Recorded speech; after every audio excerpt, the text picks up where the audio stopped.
Namaste, and thank you for joining me once again. I am super excited to share with you this week's discussion. It's on music and the healing and transformative power of music.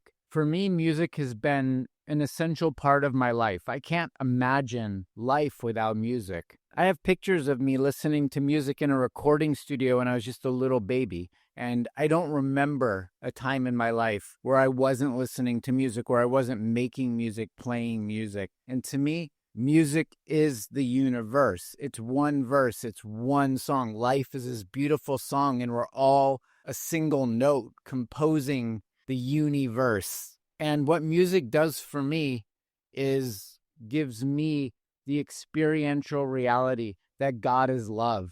God in the form of music is love.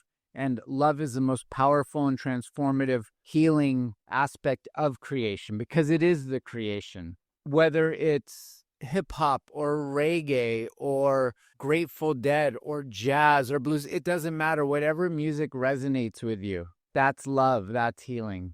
Music is a universal language that really transcends culture. It transcends linguistics. It even transcends temporal boundaries. Truly, music has the remarkable ability to bypass our analytical mind and speak directly to our heart, directly to our emotions, and to the energetic body. As long as we've been on this planet, across civilizations, across time and space, music is a universal connecting vessel. It's a vessel of healing, connection, and transcendence. Now we use it a lot for just entertainment, and that's great and that's wonderful too.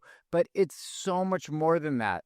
The first music of creation is a heartbeat. The heartbeat in the womb. It's the rhythmic lullaby of our mother loving us and nurturing us. As a child, it's when we put our head against our mother's heart, it soothes the infant into sleep. It's our relationship to the cosmic primordial sound. And through every aspect of life, through birth, through death, through our different initiations, through whatever life brings us, music really marks these transitions in our life. It's been there for us through every part, every breath, really. And I see sound as a bridge between the seen and the unseen, between the individual and the divine, the personal and the cosmic. In ancient philosophy, like Plato and Aristotle, they wrote extensively about the therapeutic value of music. Plato thought that different moods and different rhythms could influence the soul's character, even our moral balance.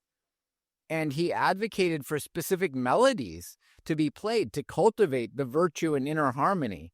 Aristotle also spoke of music more in a form of catharsis, how music could purge our negative emotions, our stored up emotions, and it can restore equilibrium to our psyche. The Greeks really classified music as a sacred science along with astronomy, mathematics, geometry, and proposed its integral role in the harmony of the cosmos in human life. This is true for every culture. Beyond the West, way beyond the West, music has really been embedded in all the indigenous cultures and all the ancestral healing traditions.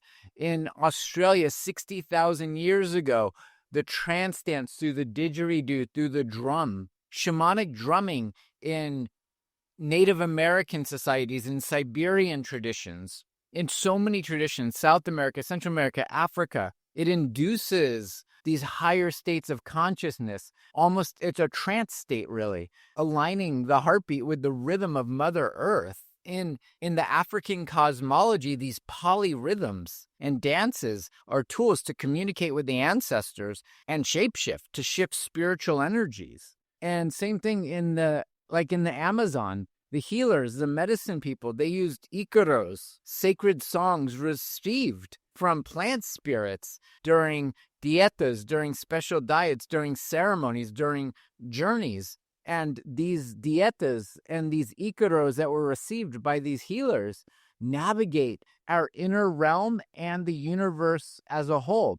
and they guide the soul. They guide the soul into healing through ceremony. In India, the ancient Vedic cultures, the science of sound, nada yoga, the yoga of sound, views music also as a path of union with the ecstatic, union with the divine. The ancient ragas, these hymns, are not just melodic frameworks. They're considered to be living frequencies of the universe. And there's ragas, there's different sounds played at different times of the day, different seasons for the different emotional landscapes. And whether they're played or sung, they're done with devotion and precision. A raga can put us into a deep state of meditation and serenity and evoke tears of ecstasy. What they are designed to do is subtly realign us with the rhythms of nature and the cosmos. All of these scenarios, all these traditions, all these cultures, the music was a form of transcendence. It is a form of spirituality. The Vedas themselves, the oldest known spiritual text on the planet, were originally sung. Their vibrations, their frequencies, they weren't really words. They carried this power of the universe. And even these sounds, they shaped. They took water, they took sound, and they made shapes. They made yantras, sacred geometry. And so it does that in our body too. Modern neuroscience is actually doing great justice to music therapy. It's catching up with what the ancients really intuitively knew from the beginning. In modern neuroscience, music therapy is showing us that it lowers the blood pressure, it reduces the stress hormones, the cortisol levels, and even supports neuroplasticity, regenerating neurohormones, regenerating brain cells. Music stimulates serotonin, dopamine, oxytocin, the love hormone. When we're in communion with music, it enhances our mood, it invokes our memory, and it creates social connection. When I was growing up as a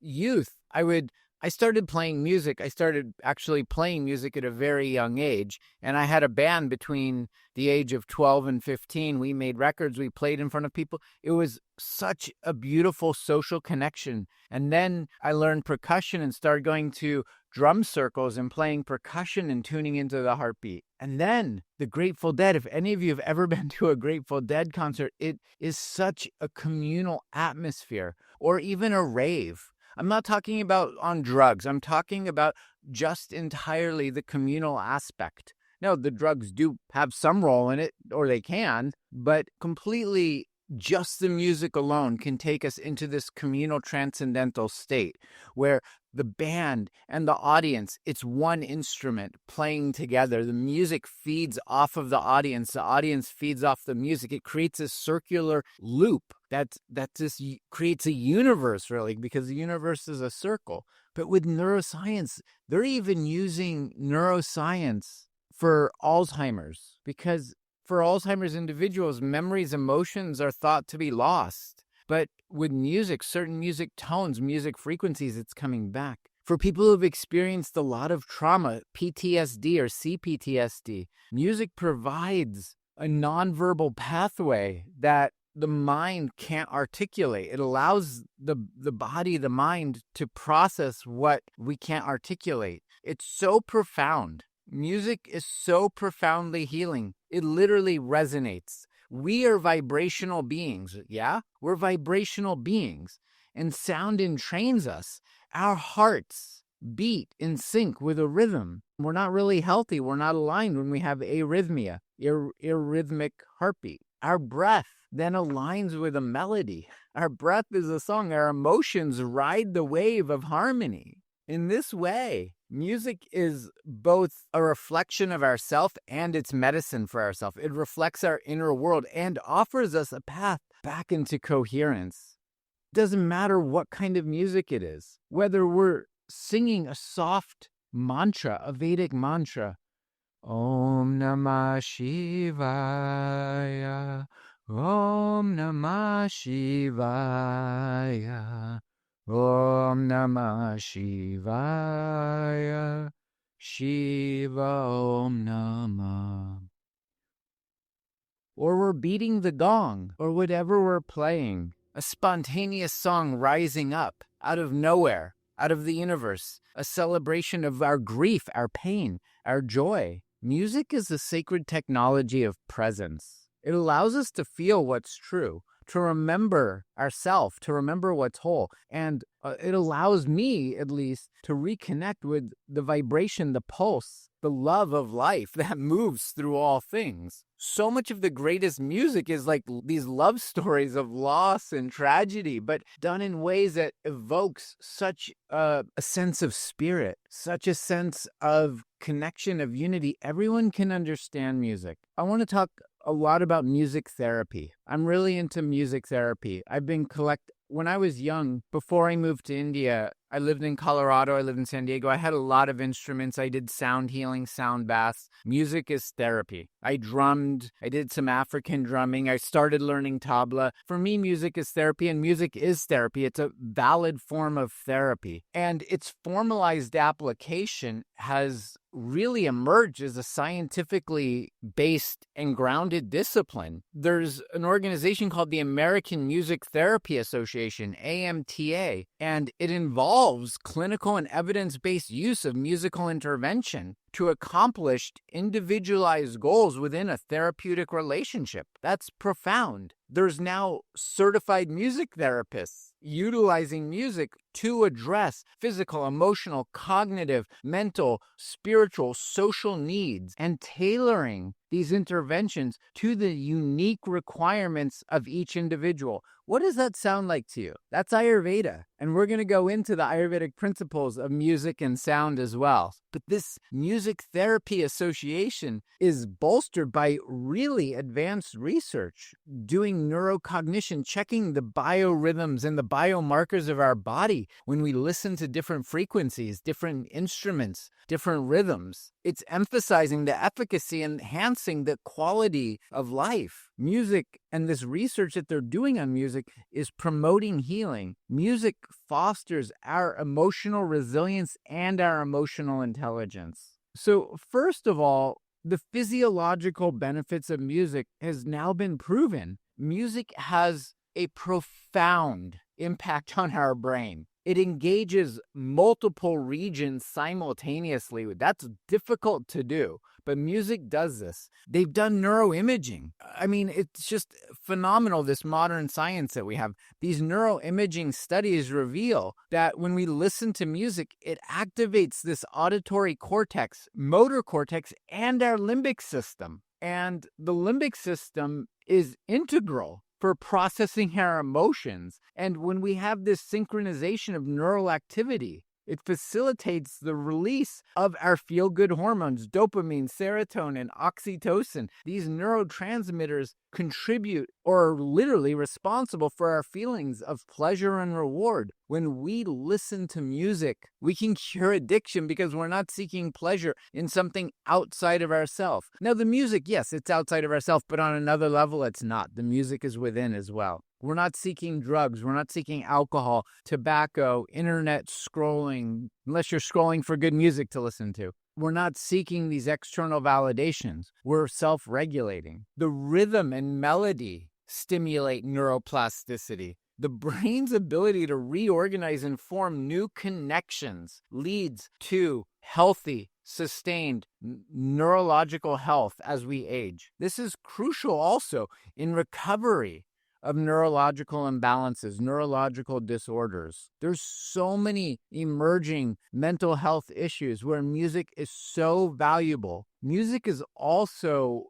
being tested. It's been tested in the use of pain management. It's proven that it has analgesic qualities. And so music serves on one level as a distraction because music is diverting the attention from pain and reducing its perceived intensity. And likewise, what we were talking earlier, music stimulates the release of endorphins and feel-good hormones. So those are natural pain-relieving chemicals for the brain. And some of the research conducted in post-operative settings is showing that patients exposed to music require substantially less pain medication, and if those are opiates, less addiction, and the patients are reporting higher satisfaction levels in their healing process and in their lives, and go on to continue listening to more music. So for individuals with chronic pain, like fibromyalgia, music therapy can provide incredible non-invasive treatment options. Imagine taking a dose of music instead of taking an aspirin or an opiate. I'll take that any day. Another area that they've been researching is the correlation between music and sleep. Sleep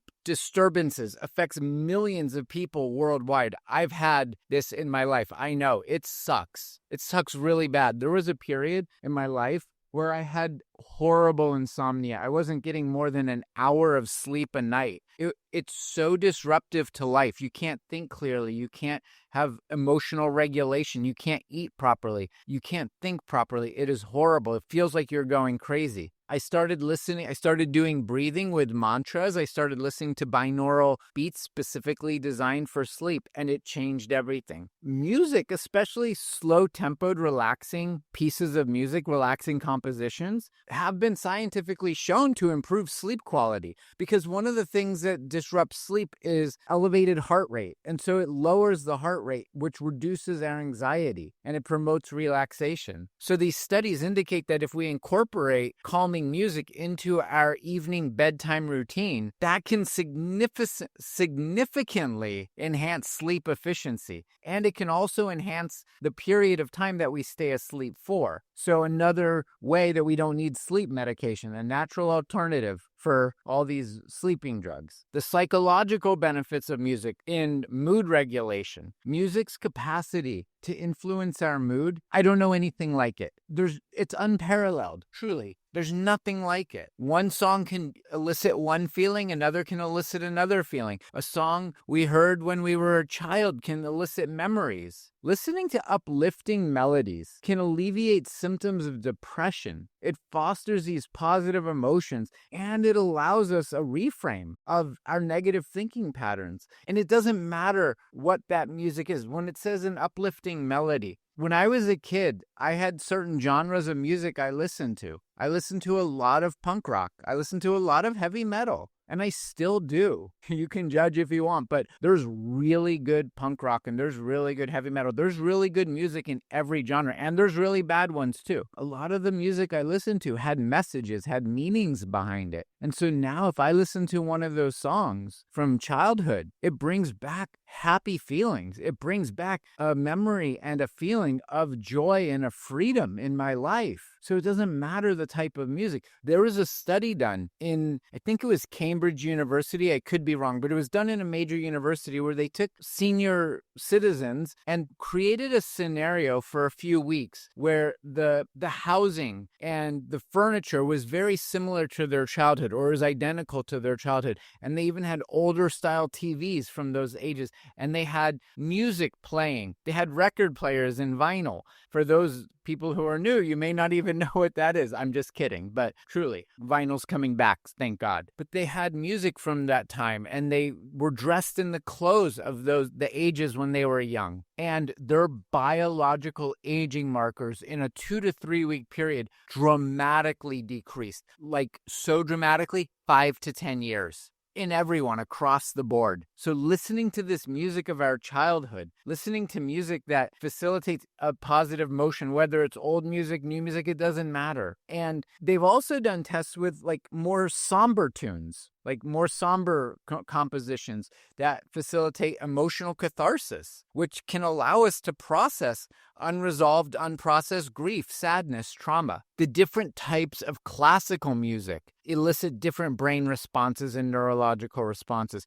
So in a therapeutic context, music can be used to create a safe space. In order for healing to happen, we have to feel safe. The gazelle cannot rest until it feels safe that the cheetah is no longer going to eat it. We have to create safety. That's the first and most important thing. Music does that. When we feel safe, we are available for emotional expression. And then we can develop better and more cohesive coping strategies for the stressors and the challenges of life. Like I was saying, music has this profound ability to evoke memories, even in those people who have cognitive impairments, Alzheimer's or early onset dementia, things like this. And these memories, like I was saying, trigger the recollection of significant life events. On another level, like that promotes a sense of our identity and continuity. With memory care, music therapy has shown to enhance social engagement, reduce agitation, and even foster profoundly meaningful interactions between patient and the caregiver. I think in hospice and in many of these elder facilities, if they were playing happy, peaceful, joyful music, the scenarios for their healing and their happiness and longevity and quality of life would be so much better. But like in the brain, the connection between music and memory, it's attributed because it's activating the hippocampus. That's the region of our brain essential for memory processing. So music does this, like I was saying, it hits all these different parts of our brain simultaneously. And to me, one of the greatest things about music is the stress reduction. Regardless of the type of music, whatever is resonating with you, music plays a vital role in stress reduction, and it modulates physiological responses. Again, lowering cortisol levels, stabilizing our heart rate. But whatever the music is that you resonate with, that can promote a state of relaxation, albeit harmonic frequencies. I don't think heavy metal is actually, or punk rock is very relaxing, but it's therapeutic for me. I listen to it when I go to the gym and I'm working out really hard and I want to like push my limits. That's when it's really valuable for me. But using music in combination with guided imagery, combining audio stimulation and visualization, this can allow us the ability to explore our inner landscape and even more so achieving emotional balance. If you go on YouTube or any Spotify channel, there's so many guided meditations that have gentle harmonic frequencies, binaural beats, different megahertz frequencies, or tambura or a shruti box, some kind of gentle music, harp in the background, things like this, gentle flutes, all these music along with the guided visualizations. So those things are especially beneficial for people with high stress environments or who are recovering from trauma. So these therapeutic qualities of music, it's proven now, but we've known this for thousands of years. We would come together every day, really, and play music and celebrate different seasonal changes, different initiations in life. But it goes so much deeper than that. Those things are social and cultural. Music fosters a bonding. It creates a shared experience and an emotional resonance. Like, I love jam band music. If you're not familiar, Grateful Dead, String Cheese Incident, even bluegrass, improvisational jazz, a band called Twiddle from Vermont. They're amazing. Jam bands get into a state of unified consciousness and they just play without a structure. I mean, it's structured, but it's without a plan. It's not, verse, chorus, verse, chorus. It expands and feeds off the energy of that day, of that moment with the community. So it's a group activity and it's a shared experience. Other group activities, choir, singing in a choir is amazing. Drum circles, community dance events. Now worldwide, there's ecstatic dance, which different musicians and DJs come and play different types of music without drugs. It's alcohol-free, drug-free. Even it's talking free. It's supposed to be a silent thing. You're just supposed to have this experience of your own. And without talking, it also is strengthening the nonverbal interpersonal connections and creates a vibrational resonance.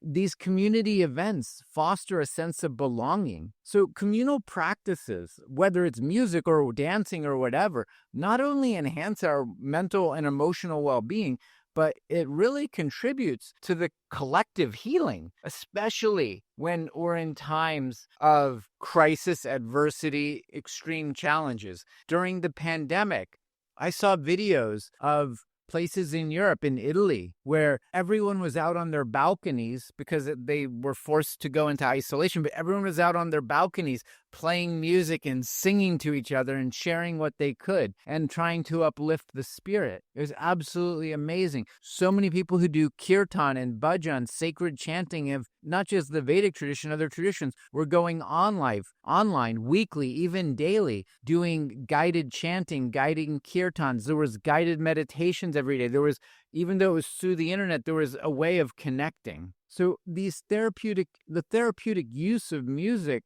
it varies across cultures, and it does reflect these diverse philosophies, and it represents health and well-being in different ways. But ultimately, the principle is the same. So whether it's Indian classical music and the ragas that are evoking specific emotional states, and they work on the body's chakra system, the energy centers, or if we're talking about African drumming traditions that are emphasizing the rhythm and movement to promote physical healing and spiritual alignment, or detoxification. When we integrate these cultural practices into music therapy, the practitioners can really, like an Ayurvedic practitioner, create individual backgrounds, individual interventions, and honor each person's tradition, honor each person's musical preference. So again, there's a lot of empirical research that substantiates the benefit of musical therapy across so many domains. One of the most profound ones is cancer, because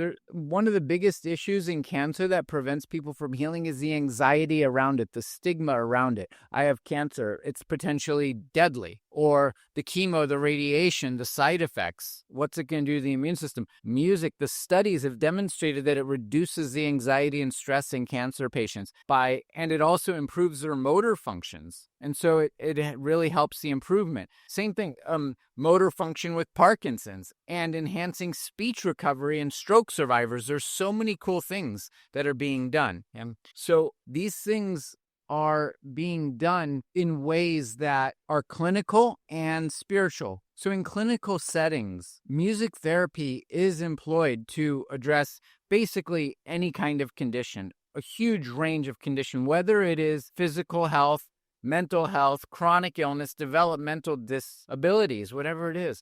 These techniques are used they're being tailored to individual needs, as per the emotional need, as per the mental need. And they are transformational. I've seen this now. They're being used in hospitals. They are being used in rehabilitation centers and mental health facilities. I think it could be more. But beyond the clinical stuff, just listening to music every day for our own self-care and personal growth, profound. Really simply, create a playlist. Create a relaxation playlist. Create an engaging therapeutic playlist, create an emotional detox playlist. We can create infinite playlists that evoke certain emotions, certain mental activities that we want to harness. So then find communal events where you can make music, songwriting circles, learn an instrument, take vocal classes, be your own instrument. We're just chanting Om.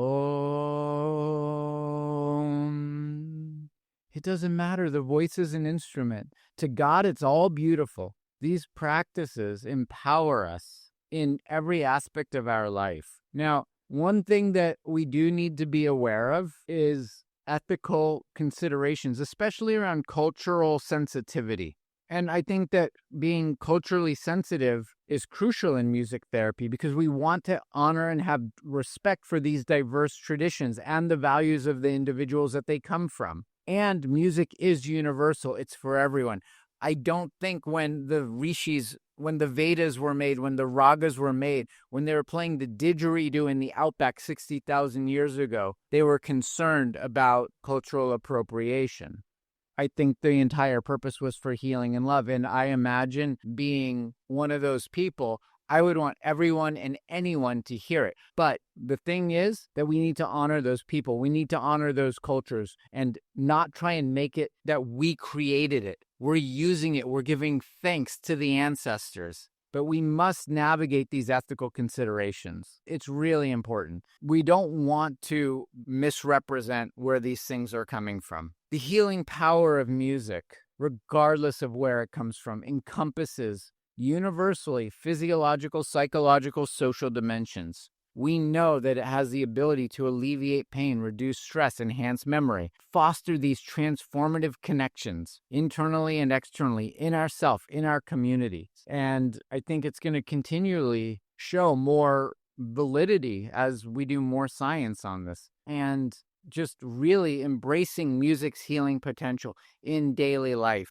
There's a saying in Africa. I used to drum at this drum and dance studio, and the saying on the door said, if you have feet and can walk, you can dance. If you have a voice and can talk, you can sing. A day without dance and a day without song is a day without the creator. I don't go a single day without a dance and without a song. That's a non-negotiable in my life. If I'm tired and I'm not capable of dancing, I put on the music and I dance in my heart. I always dance. If you don't have legs and you're in a wheelchair, you can still move. I've been to ecstatic dance where there's veterans who don't have legs and they're dancing. And they're dancing so beautiful. It's even more beautiful than those with legs because it's from the heart completely. Now, I want to shift the focus onto music in Ayurveda specifically and sound healing and sound baths and how that relates to Ayurveda. Because I personally am really into sound healing and really into sound baths.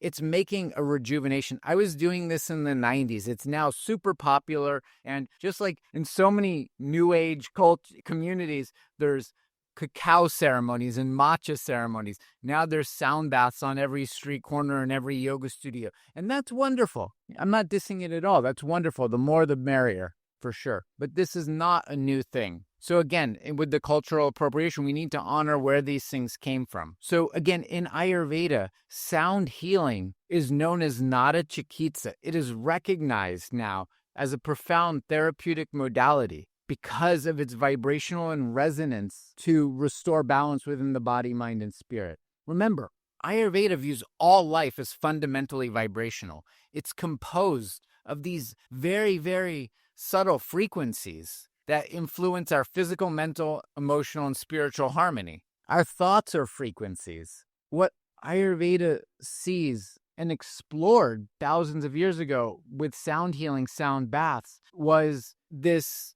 ability to connect to ourself in the universe so simply, so quickly. So sound healing or sound therapy or sound baths, it's a general term similar to exercise, I would say. It can refer to different things depending on the context. But the latest research, there's a lot of research, okay? So what Ayurveda said and what the research says is that a lot of these practices specifically are stimulating the vagus nerve. There's a lot of talk about the vagus nerve. That's the pranic channel. That's the 5 pranas in the body. That's the way that all life force moves. That moves through the 72,000 nadis, the 72,000 rivers, the pulse of life through the chakras. But this vagus nerve regulates the autonomic nervous system. It regulates gut, lymph, brain axis, the psychoneuroendocrine immunological system, the PNEI axis. It regulates our prana, tejas, and ojas. It regulates the gunas of our mind. On an entirely physiological level, what the science has shown: decrease pain, improve nervous system function, decrease symptoms of depression, lower blood pressure, lower stress, deeper and more restorative sleep, reduced anxiety, and a stronger vagal tone, which is key because it's a measure of our resistance to stress or our resilience to stress. And again, there's different types of sound healing that Ayurveda use: singing, mantra, repetition of mantras in prayer, vocal toning. So many different instruments are there in India and in the Vedic culture. But when we produce a self-generated sound, our vocal cord vibrates. And this deep inner body vibration is stimulating the vagus nerve, the longest cranial nerve in our body. This nerve runs all the way from the brain to the abdomen, and it touches every one of our organs along the way. The gut-brain axis, it connects us back to our intuition, back to our inner knowing. The gut brain is the first brain, and that's where 93% of our neural hormones and neurotransmitters are produced. That's where we feel contentment, peace, bliss, in the gut. So when you stimulate this nerve, you're activating the parasympathetic nervous system. That means you're not stressed. When we activate that parasympathetic nervous system, our body releases. We have a whole pharmacy within us. Why do we need drugs? We have it within us. we release these natural chemicals that allow us to feel calm, at peace, which is allowing us to have an optimum state of healing. They also allow us bliss. These feel-good hormones. We produce endorphins. We produce dopamine. We produce nitric oxide, which allows for better oxygenation of the blood, brain, and muscles, and preventing deterioration and ATP production. That's energy from a cell. We produce oxytocin, the love hormone. And if we do it right, inside the pineal gland, it said that there's this amrita, this soma amrita, this nectar of immortality. Modern science is calling it dimethyltryptamine, DMT. It's in some plants. People in different cultures, the ayahuasca plant, for one, has this DMT in it. And it's creating these states of heightened awareness and giving different experiences of life, of consciousness, of bliss. And it can also give really difficult experiences, especially when we have a lot of shadow to work through. Music does the same thing. We don't need an external source. We have it within ourselves. But we have to, it doesn't just happen the first time you do it. We have to work for it. So these chemicals that are stimulated during sound activation are responsible entirely for healing. So what the Ayurveda perspective, actually it's Ayurveda and yogic perspective, the Nada Brahma, all sound, the universe originates from this vibration called Nada Brahma. It means the universe is sound. In the beginning was the Word. The Word was Om. That word Om contains everything in it. And Ayurveda tells us that every cell, every tissue, every organ resonates with specific vibrations. There's other vibrations as we move through the universe. As creation happened, different frequencies emerged out of that Om. And when these frequencies are disrupted, due to stress, due to improper diet, improper lifestyle, emotional stress, emotional distress, trauma. That's what leads to imbalance. And that's what leads to the manifestation of physical ailments or severe mental disturbances. So what sound healing really does is recalibrates these subtle frequencies. It restores the harmony to our body and mind. When there's harmony, we heal. When there's harmony, we don't have to do anything to heal.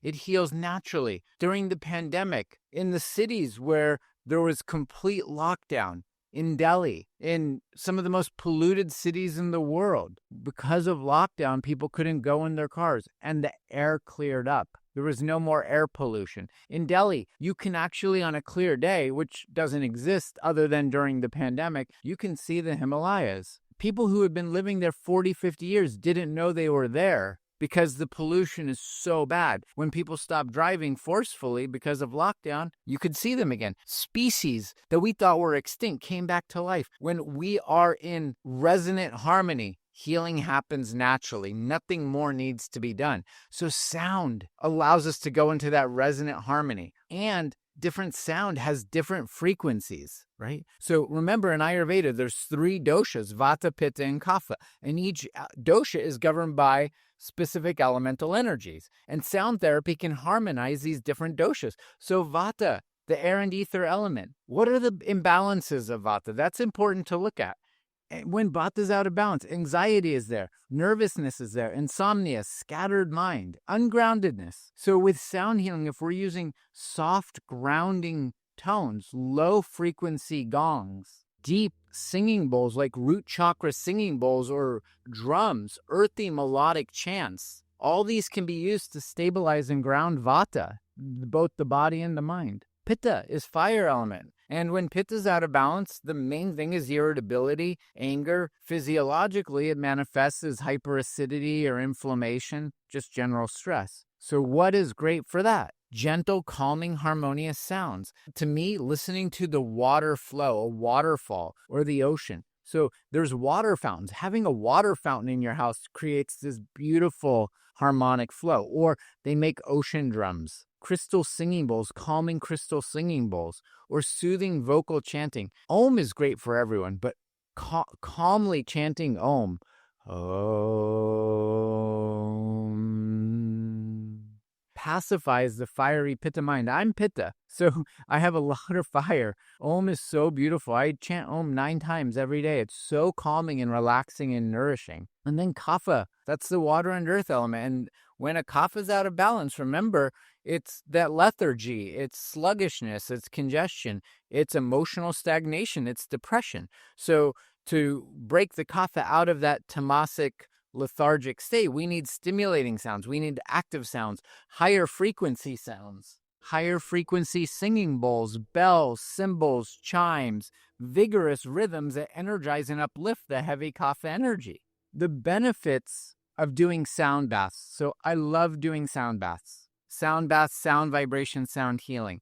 Ayurveda highlights numerous therapeutic outcomes of doing these sound baths. So one of them, especially for balancing and calming vata, it promotes that deep relaxation and stress reduction. So sound vibrations induce these profound states of rest and ease. They calm the nervous system. These sound baths can alleviate anxiety and support a deeply restful sleep. I once went to, the most profound sound bath I ever went to was at the Grace Cathedral Church in San Francisco. If I remember correctly, it's the oldest church in San Francisco. It's up on a hill and it's enormous. And the sound in there is like, I don't know, I imagine that that's what, if you're going to a place called heaven and there's a celestial choir of angels there with gongs and bells, that's what it sounds like. But there was a sound bath in there. There was 1,000 people in there. We were all laying down. It was one of the calmest states I've ever had in my life. It was just absolutely magic. If you ever have the chance to go to a sound bath, I highly recommend it. If you're ever in Hawaii, come. I give you a personal sound bath. The other aspect, the next aspect is for balancing pitta, because pitta holds anger, it holds mental agitation, it holds impatience and frustration. So sound baths create an emotional purification for pitta and really offer our mental clarity that very other few things do. I mean, maybe we can meditate, but maybe we have to, meditate for days and days and days to get that purification and mental clarity. I'm not that great at meditation. I do a lot of meditation because I need to do a lot of meditation. Everyone thinks I'm so wonderful because I meditate for an hour or two every day. I don't meditate because I have to. That's how I self-regulate, is through longer states of meditation. It takes me longer. I don't just slip into a state of bliss instantly. I don't just slip into a state of peace instantly. It takes me time. But when I listen to music, I do. So what sound healing does for pitta, what sound healing does for me, again, I'm pitta, clears emotional disturbances really quickly. It removes that mental agitation. It gives me a sense of mental clarity and it balances my emotion. And I feel peace listening to music. And I have a big iPod, so I have a massive playlist, so I can access whatever it is I need to access at that time. That's why having big playlists or different playlists is really crucial. And likewise, for a kapha really needs an energetic vitalization. Those resonant sounds invigorate that stagnant energy. Even just inside the body, it wakes the cells up. The cells want to move. It improves the circulation just listening to music. It gives the body this awakened creativity. It gives the mind awakened creativity and somewhat of a renewed vitality. Truly, try it. See, no matter what your constitution is, play music of different genres, play music of different frequencies, and just notice how you feel. Just be curious about it, regardless of whether we're trying to calm vata or balance pitta or stimulate kapha. All music, all sound therapy enhances the flow of prana, which is the universal life force. When prana is vital, when prana is moving, it enhances our overall vitality. Prana is responsible for ojas, which is our immunity. It's responsible for agni, the digestion. It's responsible for tejas, the cellular function. Prana governs all of this. So all sound amplifies the flow of prana. And then, like I was just saying, it strengthens the vital essence, our ojas. When we're deeply relaxed and we have this subtle vibrational nourishment, it builds our ojas. Ojas is the vital essence that's responsible for our longevity, and not just longevity with health and radiance and vitality and immunity and mental and emotional resilience while feeling connection to the universe. What instruments are traditionally used in sound healing and in Ayurvedic sound healing? Ayurveda uses everything, really, even leaves and feathers and whatever rattles, tamburas, harmoniums, all these things. but more in the modern, what we're seeing in sound healing, in Ayurvedic sound healing or any sound healing. One is singing bowls. These Tibetan singing bowls made out of different metals, or crystal singing bowls. I have a 7-chakra crystal singing bowl set that I use, and it's used to clear the blockages. It harmonizes our chakras, and it really balances the subtle energy. If I'm not feeling the most energetic, I just sit down and play my singing bowls for a few minutes, and back in the game, totally back in the game. I feel amazing again. The other major one, I actually think it's my favorite, the gong. The gongs are so deeply penetrating into our tissue. It releases accumulated tension and emotional blockages so profoundly. And there's different types of gongs and different notes gongs, different sizes gongs, and we can use different tools to hit the gong to elicit different sounds. And each one of those frequencies gives us a different feeling, gives us a different way of penetrating into our tissue to release different emotions. Another one that I use a lot is tuning forks, and I use this when I do marma therapy. That's the Ayurvedic acupuncture points. It's the energy centers of the body. There's 108 of them. And so having precisely attuned forks targets these specific marma points or acupressure points, energy channels, and those restore energetic balance. I love using tuning forks. And then drums. Regardless of what type of drum it is, from which country, which culture, which time, drum and percussion, again, are stimulating our rhythmic flow and ground and awaken dormant energies within us. We can drum and dance for release of trauma. We can shake to the drums, to the percussion, to the rhythm. We can just do our own heartbeat. That awakens our dormant energy. And then, of course, chanting mantras and vocalization, vocal chants. Sanskrit mantras, that's the original language on the planet. It's the most vibrational frequency on the planet. There's seed mantras, there's seed sounds, bija mantras, these sacred syllables that activate subtle energies in our body, and they awaken the chakras. There's mantras for each chakra. There's mantras for different planets. There's mantras for different aspects of our consciousness. And another instrument, my first real instrument when I was a child was the flute. So wind instruments, saxophone, horns, they're amazing. All instruments are amazing. But what wind instruments do for the most part is soothe and harmonize emotional states. And I think actually wind instruments are tridoshically balanced. They balance all the energies in the body. So if we're actually doing an Ayurvedic sound bath therapeutic session, what it involves, first of all, is just like with any Ayurvedic session, we assess and identify the doshic imbalances so we can select the suitable instruments or which tones we want to work on and which chakras we want to work on, which organs, what emotions we're working with. And then the preparation is with any sound bath, we want the person who's receiving to be very comfortable. So that's usually lying down. Before lying down, I like to guide people into some breath work or meditation, some guided meditation, tuning into the breath, just using the breath to relax the body. And then comes the immersion. The instruments are played. I mean, I've never done the same thing twice. It's intuitive, it's rhythmic, and it creates these waves of healing. And again, it's the patient, the person receiving the sound bath and the person facilitating the sound bath. It's a group scenario. It's just facilitating each other. And so whatever's coming up is what's being elicited from that person. The body in that state, in the immersion state, enters this deep, deep relaxation. And the cells and the tissues absorb these harmonized frequencies. And this can go on. I've done sound baths as short as 11 minutes up to 2 or 3 hours. And then afterwards, we have to integrate.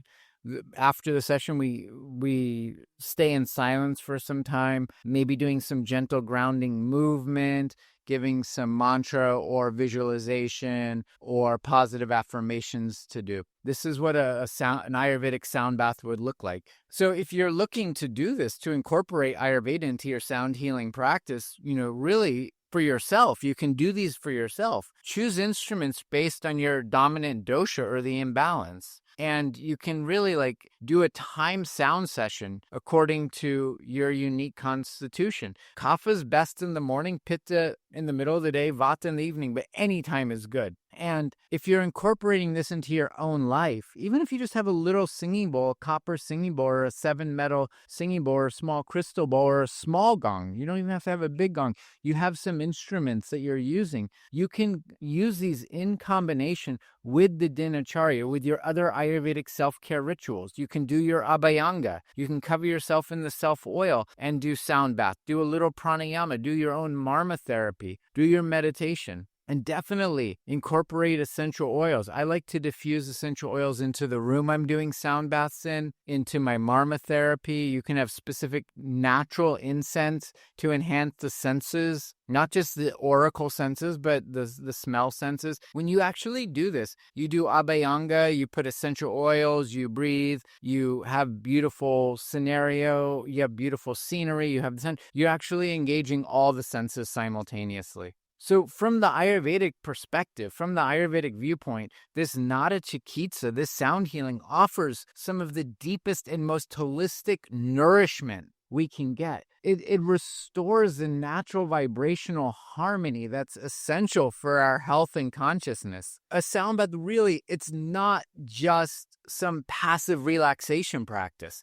It is the most profound vibrational medicine there is, coupled with mantra. When we attune to Ayurveda's holistic vision, balance, harmony, vibrant well-being, and we incorporate sound, the wisdom of sound, we can access deeper levels of healing. We can access the deepest level of physical restoration. We can access our emotional body, our emotional intelligence. We can have an energetic, rejuvenative practice based on sound, and that leads to spiritual awakening. So that's what I want to share for today. To me, music is life. Music is joy. Music is love. Music is healing. There's no life without music. That's my viewpoint on it.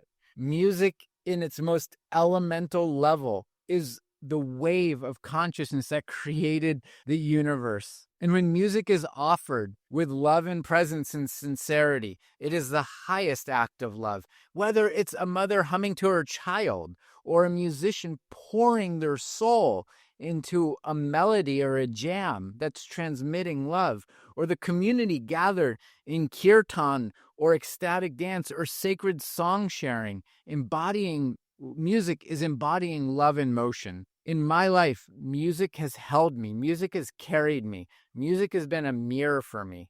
Music never judges. It doesn't analyze. Music meets us where we're at, whether it's in heartbreak or in sadness or in joy or in awe of the universe or in stillness. Music is the language of the soul.